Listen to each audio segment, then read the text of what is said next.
పగలు మరియు రాత్రిపూట జరిగే దొంగతనాలను ముగ్గురు అంతరాష్ట్ర దొంగలను పట్టుబడి చేయడం జరిగింది ఈరోజు. అందులో మొదటగా బీసపౌ షంసల్, ఇతను పల్నాడు జిల్లా ఆంధ్రప్రదేశ్ రాష్ట్రానికి చెందిన వ్యక్తి. అతను మరియు కండరకొండ కృష్ణకిషోర్, ఇతను కూడా బాపట్ల మండలం ఆంధ్రప్రదేశ్ రాష్ట్రానికి చెందిన వ్యక్తి. ఇద్దరు కలిసి పోలపల్లి ఎక్స్ రోడ్ దగ్గర వెహికల్ చెకింగ్ చేస్తున్నప్పుడు అనుమానాస్పదంగా ఉంటే వాళ్ళ యొక్క పాపులార్ డివైస్తో ఫింగర్ ప్రింట్ చెక్ చేయడం జరిగింది.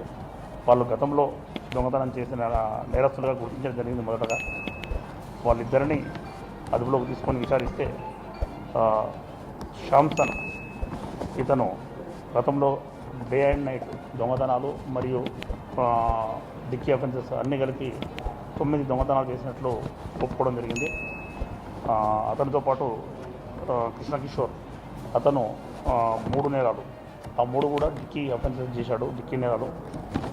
అదేవిధంగా ఈరోజు ఉదయం నల్గొండ 1 టౌన్ పరిధిలో ఒక వ్యక్తి అనుమానాస్పదంగా ఉంటే అతను బంగారు నగలు తీసుకొని వచ్చి జ్యువెలరీ షాప్లో అమ్మడానికి ప్రయత్నం చేస్తుంటే సిఐ గారికి మరియు సిబ్బందికి ఇన్ఫర్మేషన్ వచ్చి వెంటనే వాళ్ళు అతన్ని కూడా అదుపులో తీసుకొని విచారిస్తే అతను గతంలో అరెస్ట్ అయ్యి బెయిల్ పైన వచ్చిన వ్యక్తిగా గుర్తించడం జరిగింది. అతని దగ్గర బంగారు ఆభరణాలు కూడా స్వాధీనం చేసుకోవడం జరిగింది. అతడు దుర్గాప్రసాద్, ధర్మడి దుర్గాప్రసాద్, ఇతను కాకినాడ టౌన్కు చెందిన వ్యక్తి.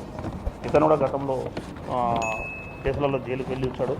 ఇతడు ప్రస్తుతం మన దగ్గర నల్గొండ 1 టౌన్ సంబంధించిన ఒక కేసు, 2 టౌన్లో ఒక మోటార్ సైకిల్ కేసు, అదేవిధంగా ఒక నైట్ హెచ్బీ, ఇతని పైన 2 నైట్ హెచ్బీలు, 1 మోటార్ సైకిల్ థెఫ్ట్, అంటే మొత్తం 3 కేసులు ఇతను ఒప్పుకోలు చేయడం జరిగింది.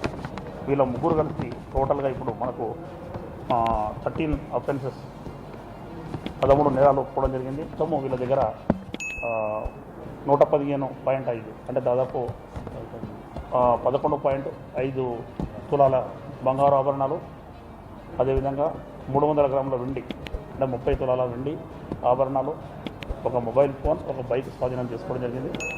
వీటి విలువ మొత్తం దాదాపు అన్నిటి కలిపి 13.5 lakhs, 13.5 lakhs ఉంటుంది ఇది పడుతుంది. వీళ్ళ ముగ్గురు నేరస్తులను కూడా ఇప్పుడు కోర్టులో హాజరుపరచడం జరుగుతుంది.